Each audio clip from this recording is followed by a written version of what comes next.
Hey, everybody, and welcome to another episode of Prepper Talk Radio. This is radio for the ready-minded. I am Scott. This is Shane, and that down there is Paris if you're watching on YouTube.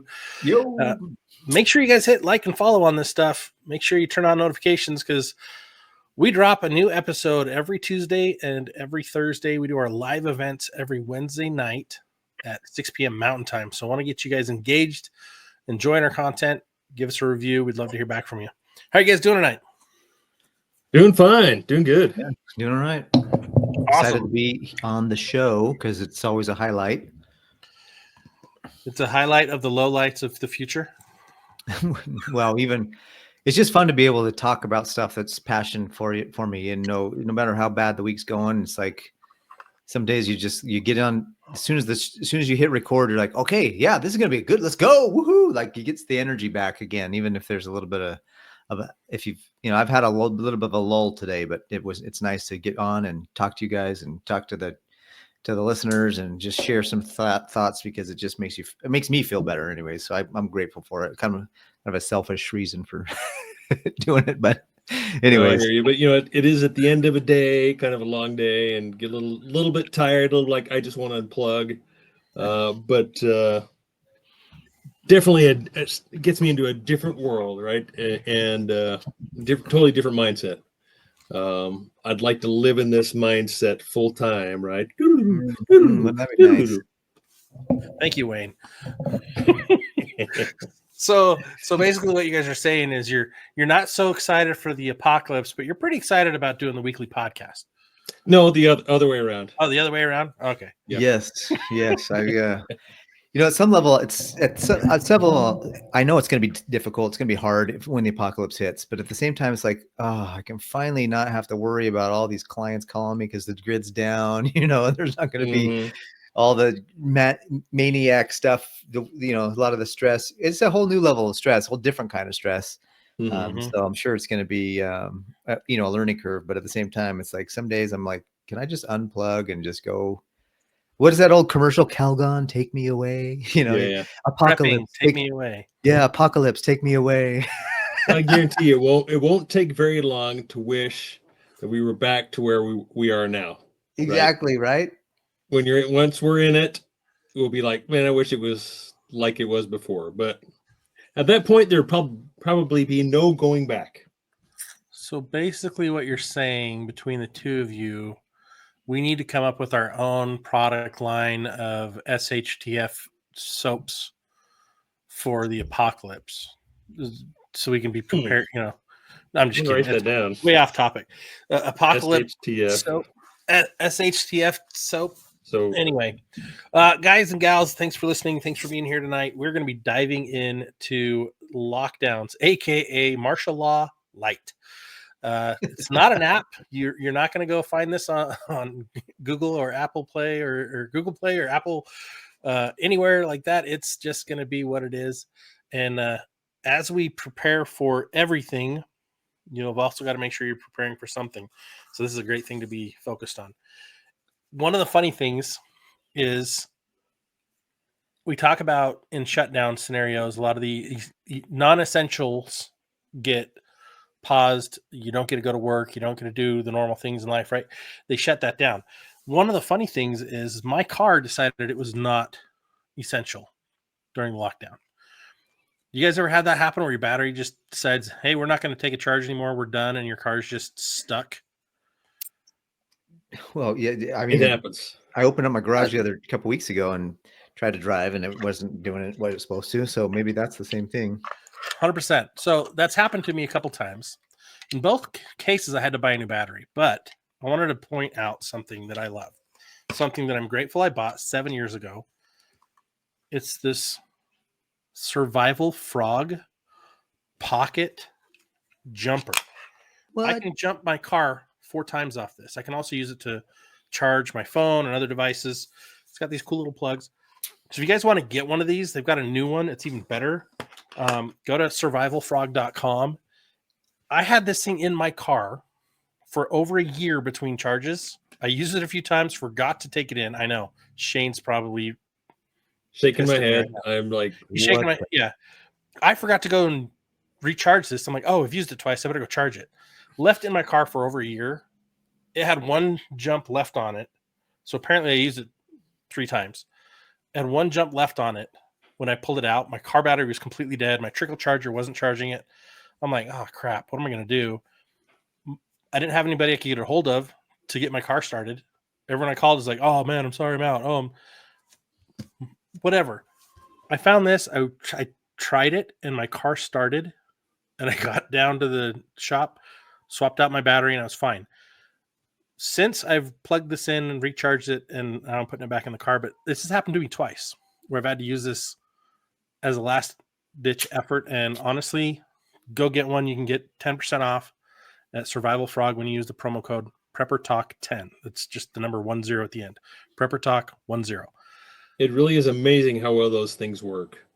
I've jumped a car when the battery is completely dead. It won't no lights on whatsoever. It took me 3 or 4 tries, but it worked. I've been a jumper cable guy my entire. I always had a pair of jumper cables with me, in all my vehicles. And now I have one of these because it's amazing. It really is amazing how well they work. I have both, but I couldn't find anyone that could come jump my car. So I'm just so glad I had this, because you can always call me, Scott. It may take me a while to get there, but you were probably out of the place. But I've been like, I'm not calling him. He's in the middle of nowhere, and it's 4 hours away, so not worth bugging Shane. Paris I'll get there eventually. Eventually, you just have to be patient. Yeah, I'd be like, dude, hour and a half. I don't know. Call an Uber. Just take the battery down. I'm just kidding. Seriously, good idea. Right? Just call an Uber. That might be a new service that Uber is going to be offering. Service. Yeah. Jumper. That's a good idea. Anyways, would it be Juber for jumping Ubers?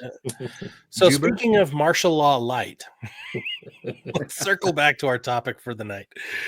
I want to thank everyone that's listening for being patient in our shenanigans. Thanks for supporting the show. So as we've all gone through the first round of martial law light, 2020 through 20, is it really over? It hasn't really stopped. I mean, it's changed. The world's changed. Well, what has not stopped is the emergency declaration. I don't think that has actually gone away, right? Because never been lifted in force.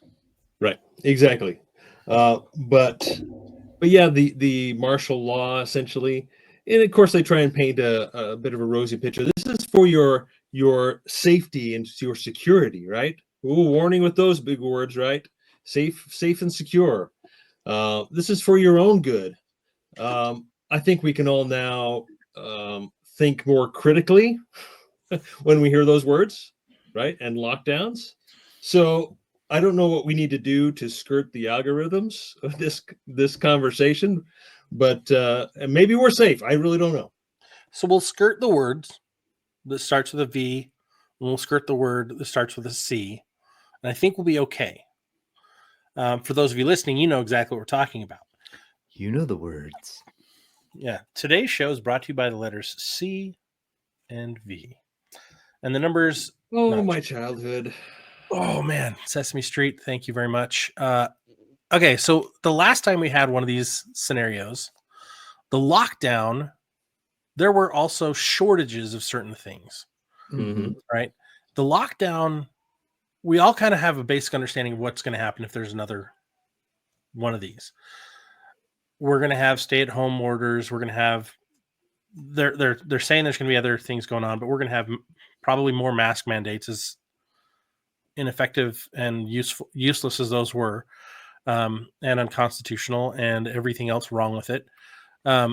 There's a lot of misinformation that gets hounded out to us. And so we got to be careful of that. But getting lockdowns, some states were all about it. Some states were less about it. Some municipalities were all about it, right? So there were different restrictions for different people in different areas, depending on your job, depending on if your religion, right, religious rights were infringed upon, your pretty much right to work, your right to travel, right to gather. Every right was restricted however they saw fit. Couldn't just go down the store. I don't know if you guys remember this. You couldn't just go down the store. I went down to Walmart. You couldn't go down the store aisles whatever way you wanted to. They had arrows. You had to enter at one end and then exit the other end. Did you guys ever see that with your grocery stores? Yeah, absolutely. Yeah.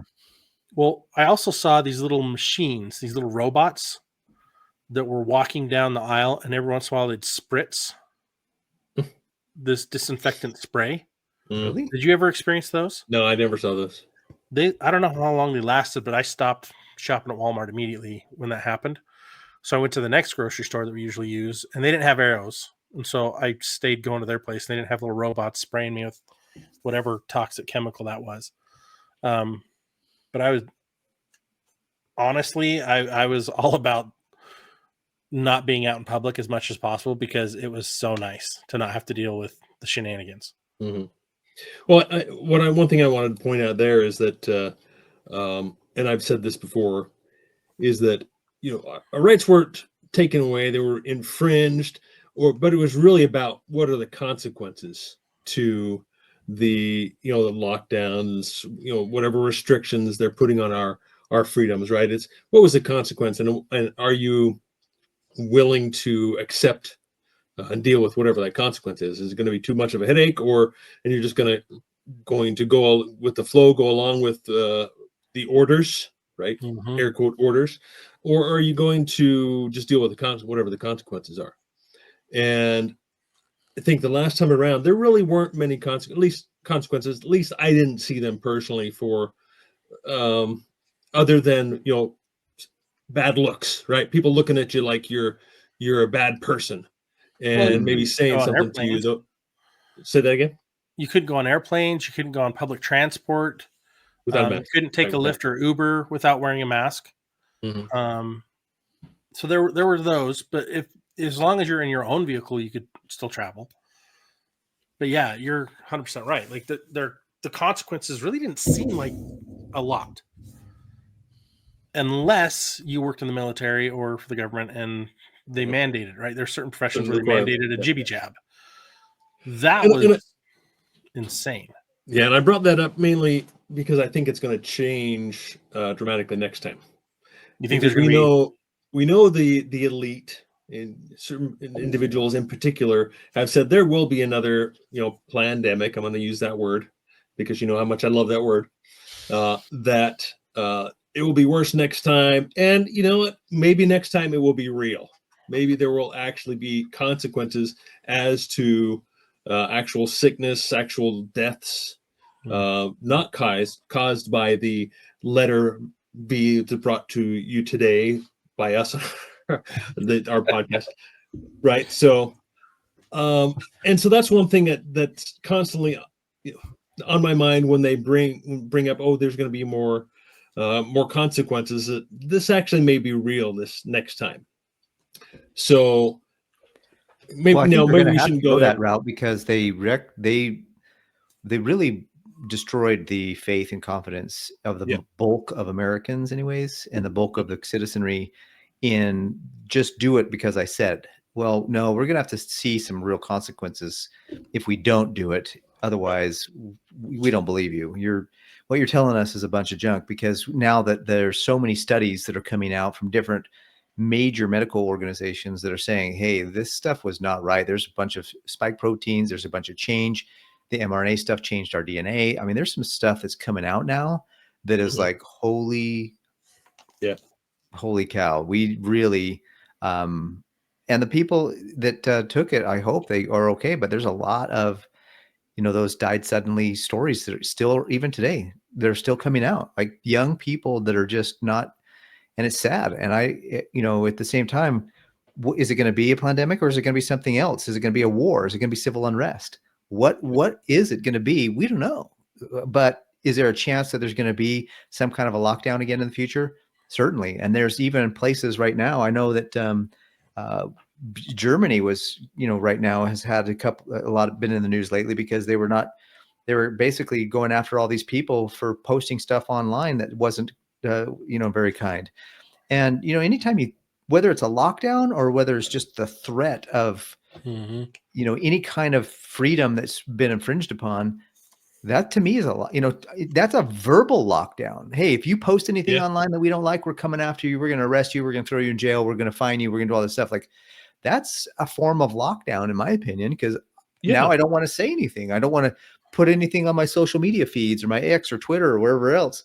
And because I'm for fear of retribution or fear of retaliation. And so it's not, to me, it's not just, hey, you're going to be locked in your house. There's a curfew. There's police in the streets, with ARs and other, high level artillery and tanks driving through your street to make sure you're not out past 10. I mean, that's definitely like an extreme version of it. But I think the light version or part of the light version could be something more along the lines of, hey, just the fear that our freedoms of speech or to gather, even small things like that, can really be kind of that slippery slope toward the bigger stuff. And I feel like thankfully, I think didn't Germany like pull their head out or their, where? And no, not yet. Not yet. No, not yet. Not that I've seen anyway. But that also goes back to our conversation about 5th gen warfare, because that's exactly what that is, if you ask me, right? Mm-hmm. Just that threat. It's psychological, right?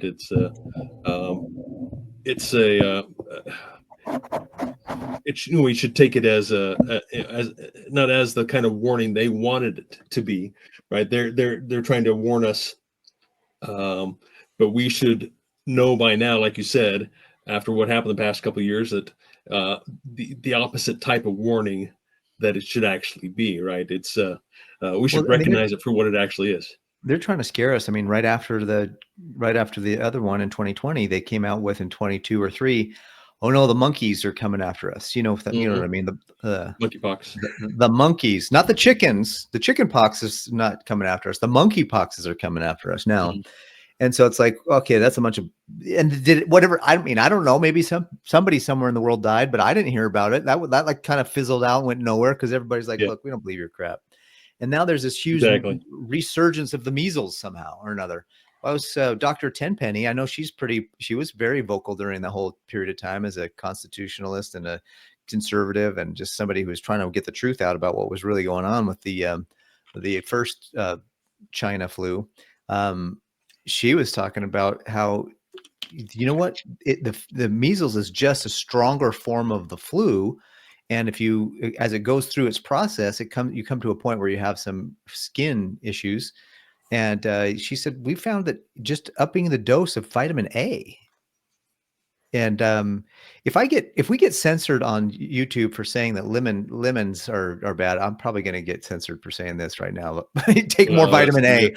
Oh my gosh, you guys are really medically misinformation. So we'll see. Well, that's true. You did it last time. Done it again there, Paris. I know. I've ruined our reputation on YouTube once again. But, take more vitamin A. Don't go get these medical treatments. I'm reading a book right now by Dr. Livingood, and I'm sure some of you have read it before. And it's like, we take 75% of the world's prescriptions, and we represent in America, in the United States, we take 75% of the world's prescriptions, and we represent roughly 5% of the world's population. Isn't that crazy? Bro. That's how messed up our system is. Right? It's bananas. There's definitely an awakening right now to alternative. It's not alternative. It is the correct treatments, if you ask me. Mm-hmm. The alternative are the pharmaceuticals, right? The petroleum based. I don't want to use the other word I was going to use, but they are drugs. And what we should be considering, like you say, Paris, is natural remedies that pass down from generation to generation for thousands of years that have always worked and always will work, but with brainwashing and so forth. And we're off topic from our lockdowns, but I think we should expect another pandemic of some sort. So let's talk. What can we do now, especially for our listeners? What can we do now to better prepare for round 2, so to speak? Right. Yeah, I think the first thing that comes to mind is we never know when this is going to happen, right? We never know how quickly it can happen. It probably will be more quickly this time. But the first thing that comes to mind is get what you need right now. Don't wait. There's no need to wait. I mean, obviously, if you don't have the finances to do that, but if you do and you're not prepared, and one of your statements you said right at the very first is, you were prepared for one thing, you're prepared for a lot of things. If you are preparing for a pandemic, you're also covered on a lot of other possibilities this way. I forgot exactly how you put it, but the same things apply to this as a lot of the other situations, a lot of the other possibilities that we're going to cover in the next hour, right? With your food storage and so on and so forth. But get those things now. Don't wait until it gets closer, and then you may not have the opportunity. Well, we got to remember too, like we had go ahead, shut Scott, down. Like ports were shut down during that time, so cargo ships were sitting off 4 or 5 miles out, waiting to come in. Some of them sat there for 9-10 months or longer. So there in any type of situation like this, there's going to be shortages of certain things. So going back to what Shane was saying, stockpile on things that go quickly, right? The things that go quickly, and most of our medications that we get, most of the prescription medications we get in the United States are from outside of the country. So port problems are going to shut that down. So go check out our friends at jase.com. Get your emergency medical antibiotics, get your prescriptions, anything you can fill up on. Take your tax return that you're getting right now, turn around, go to jase.com, spend it, use the code PrepperTalk at checkout. It'll save you some cash. But go get the essentials so that you've got them. Number 2, the food. Get the food. Get the water filters. But stock up on toilet paper. Absolutely. We saw that stuff going gangbusters in Utah. Utah's supposed to be the number 1 most prepared state in the United States. But we had a toilet paper shortage because people were freaking out. There was a guy who actually got prosecuted who went and bought all the cleaning supplies he could get and all the toilet paper he could get, and then tried to sell it on Facebook Marketplace for like 5-6 times more than what it cost. Wow. That dude got to do some jail time because guess what? That's illegal to do during an emergency. Wow. So get the stuff now so you don't have to freak out then, right? We didn't have to go worry about any of that because how easy is it to stock up on food? How easy is it to stock up on toilet paper? Like you can go to Costco or any other grocery store chain, but Costco's great because they have the big discounts. You can buy 3 of those packs of toilet paper there that gives you a year supply for a family of 4. 3 of those big bundles. That's all it takes. That's like $100 or less. And you could install a bidet in your toilet, which is super. I mean, we used to install. My wife and I installed one. I'm not going back, dude. Like I think that stuff is legit. So now when you go to the public restrooms, it's like what, sandpaper? Yeah. Oh my gosh. I'm like, forget this. What am I doing? So the other thing too, besides, I mean, bottom line, have a 90-day pantry. I don't know how long the things are going to last, but it could be longer than 90 days, could be shorter. But if you have 90 days, you at least have a head start on almost anybody else out there. So get your 90-day pantry, and not just food. Have all your toilet, your personal items, have the feminine products, have cleaning deodorant, toothpaste. I mean, get all of it that you can think of. Anything that you use on a daily basis, get it for 90 days. Get 90 days worth of it. And then what I would say is get together, whether you're going to use the E1 app that we have on our recommendations page, preptalkradio.com/recommendations, and communicate, get in a community where you can kind of rely on one another. Because if there's a lockdown and let's say you don't have something, you need something, and you can't get to the hospital, or maybe there's just, you're who knows what, or you have a community of people in your local neighborhood that can kind of work with you and help you out, because you need to have that. There's no way that you're going to survive by yourself, a lone wolf in it, in a lockdown, if you don't have your neighbors on, as a resource. If you have a bunch of people, maybe when they do the lockdown, they hire a bunch of people to come in and enforce it. You're going to have to make a decision, maybe whether or not you're going to resist or you're going to comply. And then how much are you going to comply and how much are you going to resist? Because, some of the demands might be okay and you're fine with those. And some of them might be a little bit too far overreaching. And you're like, you know what? No, I'm not going to do that. I'm fighting against that. A lot of times in those situations, they want to subdue the populace. And so anybody with Second Amendment materials, they're probably going to come knocking on doors and saying, hey, we need to just see where you are with your Second Amendment stuff. So just be ready for some of that stuff. I think curfews, anything like that, just be ready. Not only have food and resources like that, but also have entertainment, because if you're not allowed to leave or go out, you're going to get bored real quick. So I guess up your Netflix subscription to make sure you have plenty of stuff to do during something like that. But at the same time, those are just things to think about, I would say, is because you don't know what's going to happen, especially if, in China, they actually, and I don't know if we're going to get busted on YouTube for this, but I remember them like locking the door on the outside to a lot of apartment complex. So like people couldn't even come out if they wanted to, with that kind of stuff. And obviously, there's maybe if you live in an apartment complex, you can throw get one of those ladders, those fire escape ladders, and you can throw it off your balcony and escape. But you got to be careful. Like there's a lot of, especially if you live in an apartment complex or you live in one of those 2030 agenda housing that they're putting together, the sardine housing, just be careful. Gated communities, especially if you're in a gated community, holy smokes, dude, you're going to really be on a lockdown. I guess that reminds you, if you live in a high rise, make sure you've got plenty of rappelling rope, a good harness, right? and maybe even grappling gear, whatever else you need to do to get yourself down, because we don't know exactly what's going to happen next time. But if you look at what's happened around the world during that time, we still had it pretty good, comparatively speaking. Yeah. I mean, there were people that were getting thrown in jail for, quote, misrepresentation of facts, misinformation, right, unquote, who were trying to tell the truth. So we've got to be very cautious. So anytime there is a lockdown, a martial law or martial law light, you've got to be strategic in what you're doing. And you've got to be thoughtful about it beforehand, getting all the stuff you need. Like we talked about the medication, we talked about food.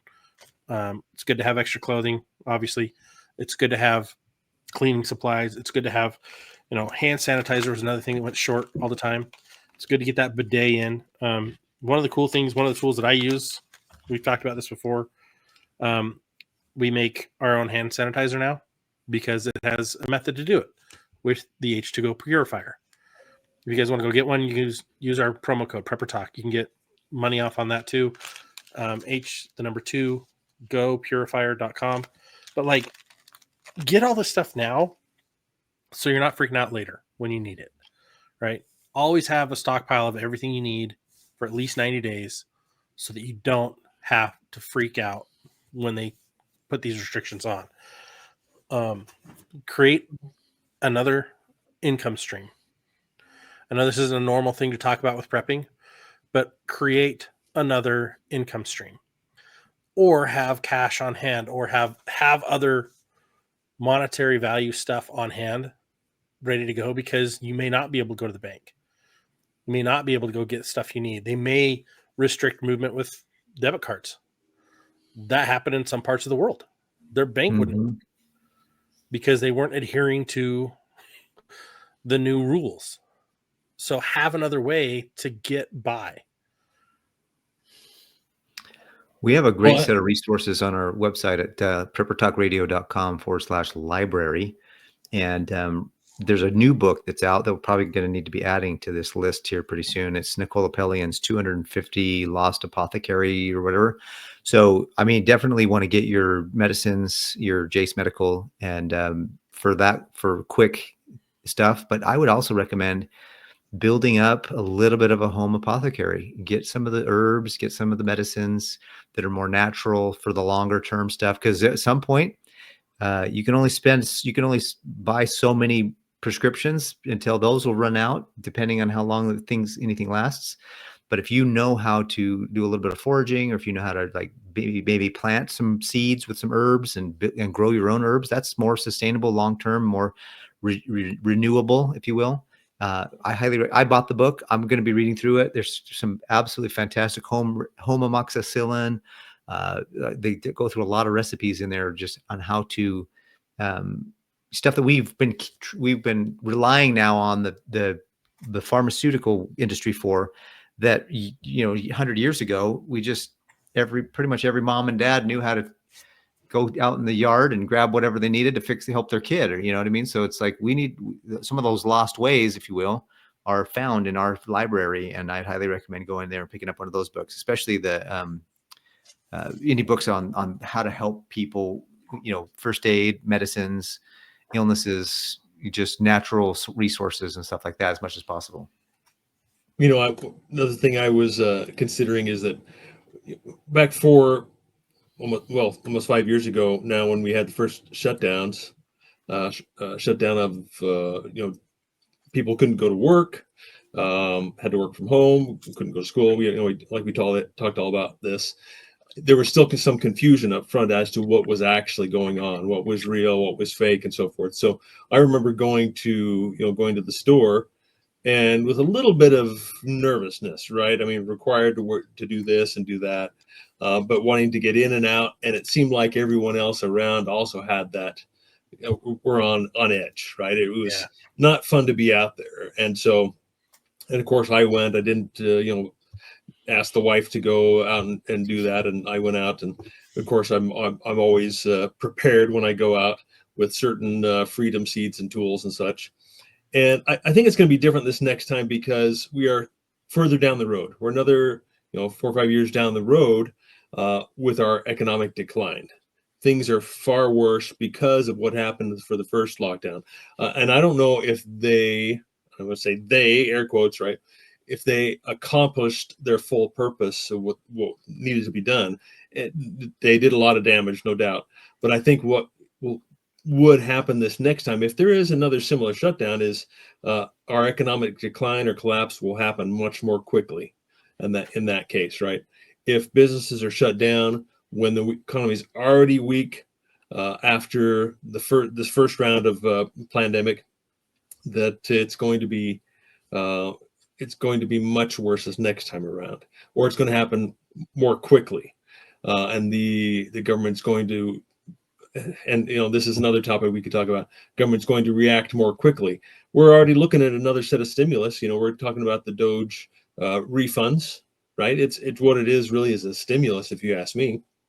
We look at what's going on behind the scenes in the banking world and the stock market and gold and all that, and it seems like everyone who knows anything is on edge, and they're trying to get as much gold as much as they can. They're trying to, they're selling, selling stocks. We see the elite, we see the CEOs selling.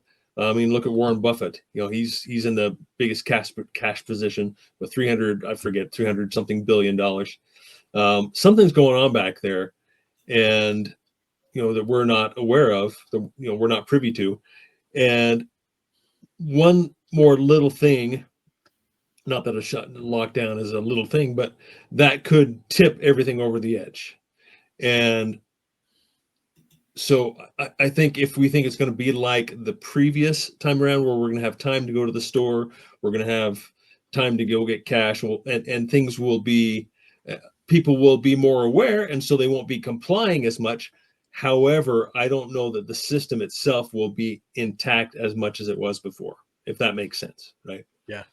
So I think we should definitely prepare for that too. It may not be, but at some point, if you're biblically inclined, at some point you're going to have to read that there's a lot of that decline and collapsing, and there's, not that we go all full Mad Max, but at some level there's definitely civil unrest, which is a different kind of lockdown than a disease or some kind of a pandemic, where it's a health concern, where you literally have maybe roving bands, or right now we're seeing a lot of people being a lot of these people that came across the border over the last several years, the effort is being underway to send them back, especially the criminals, to where they needed to go. And so, but in the meantime, one of the things that I was watching or listening to is that the Al Qaeda and the ISIS networks, those guys are being trained now by some of the most elite military people in the world. Not our people, but like in other countries, they have really elite teams and they're training these guys. And there's videos coming out now of some of the training camps, and it's like, wow, these guys are not joking around anymore. So, when you have plans to do something, because there's a certain president that's kind of weak and allows you to do it, you might put a plan together, and then all of a sudden you got a whole new president with a whole new agenda, and they're like, crap, all these plans we had before, we're either going to have to move them up and really get and take it out, or just do something different.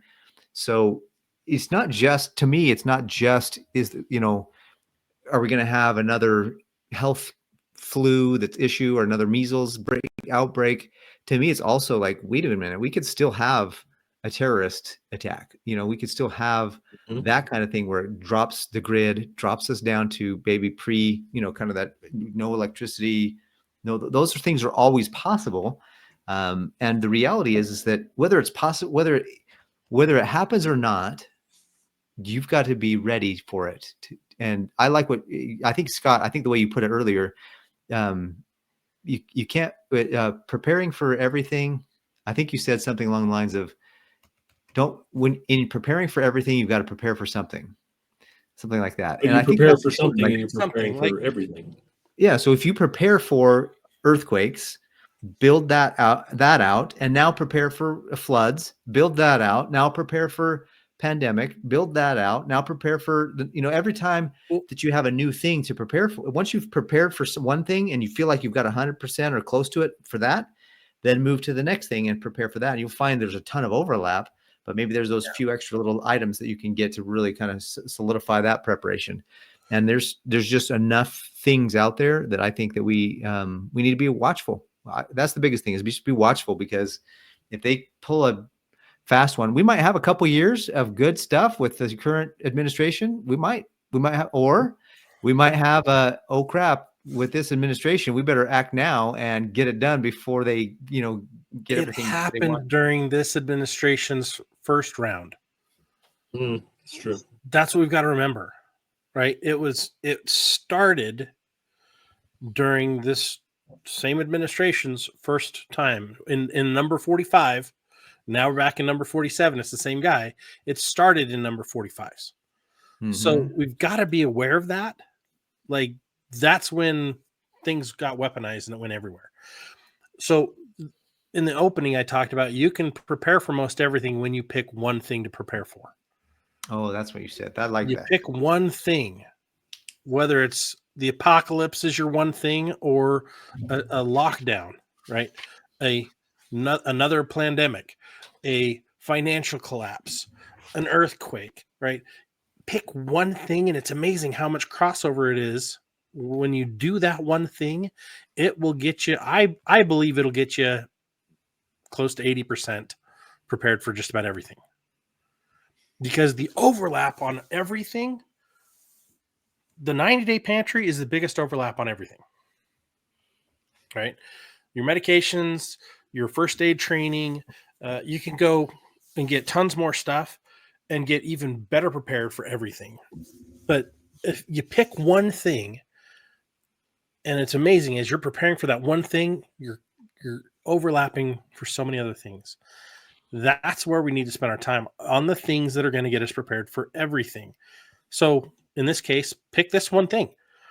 Go to preppertalkradio.com, check out our free resources. Those will help you. We even have a little guidebook that actually explains like how to prepare for all these different things, what to brainstorm, what to list out, what your next steps are, right? Putting together your emergency preparedness plan for those different types of scenarios.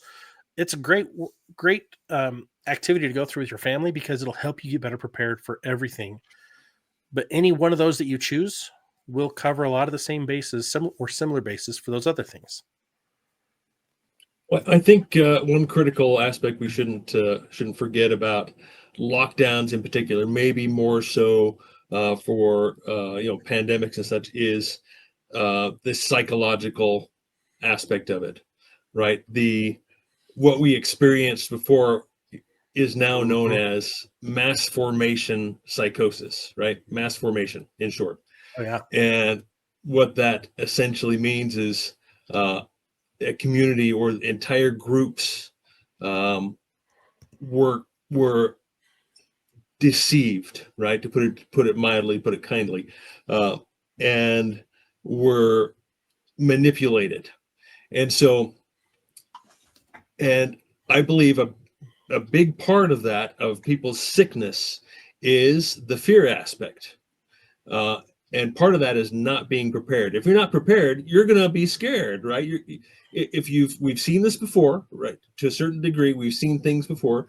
And if we are preparing mentally for what could come next, then it's going to be much easier to get through. Uh, help with our health, Yep. with our um, be able to think through it and not be simply acted upon. That we are the ones who act on the information we're given and not just do what we're told, right? So I think that is probably the biggest part, that maybe the hardest part for me. It took me a while to, once the start of the last time around, to where I really felt I was um, getting some good information and learning truth. It took me quite a while because it totally took me off guard. I was not prepared for that mentally or informationally either. And so if you're watching and seeing the possibilities and thinking for yourself, then I think we can think through these problems a lot better, rather than just conforming. We need to think about civil disobedience, right? We need to think about um, how how these people get their power. They get their power, and I say these people, those who would control us. We know, you all know who we're talking about.